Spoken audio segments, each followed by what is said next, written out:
জুলাই শুধু ট্র্যাজেডির গল্প না, জুলাই বিজয় আর সাহসেরও গল্প। এই গল্পগুলো আমাদের সবার জানা থাকে। আমাদের এখানে এখন যে মিথ্যার চর্চা শুরু হয়েছে, আনবিলিভেবল, যে যাকে পারে ইচ্ছা মতো মিথ্যা কথা বলছে। এবং মিথ্যা কথা বলার ক্ষেত্রে সবচেয়ে দুঃখজনক, মানে আমাদের নিয়ে যখন বলে ঠিক আছে বলুক, কত বলবে, যখন আমরা দেখি আমাদের জুলাই গণঅভ্যুত্থানে যারা অগ্রসারের নেতা ছিল তাদেরকে দিয়ে যখন অবাধ মিথ্যাচার চলে, জঘন্য মিথ্যাচার চলে, তখন আপনাদের মনে রাখতে হবে এটা জুলাইয়ের শত্রুদের কাজ। এই মিথ্যাচারকে উন্মোচিত করতে হবে।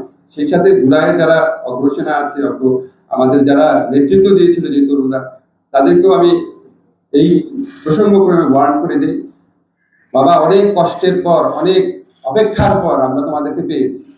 তোমরা একটা নতুন রাষ্ট্রের স্বপ্ন, সুযোগ আমাদের সামনে হাজির করেছো। ইনফ্যাক্ট 90 সালেও এরকম অবস্থা সৃষ্টি হয়নি, 71 পর প্রথমবারের মতো।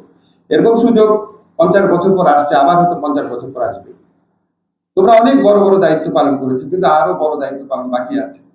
71-এ আমরা যে সুযোগ নষ্ট করেছি, তোমরা সেই সুযোগটা নষ্ট হতে দিও না। তোমরা আমাদের জুলাইয়ের নেতা ছিল, আরো অন্তত 5-10 বছর আমাদের নেতা থেকে আমাদের রাষ্ট্রকে একটা কাঙ্ক্ষিত গন্তব্যে পৌঁছে দিও।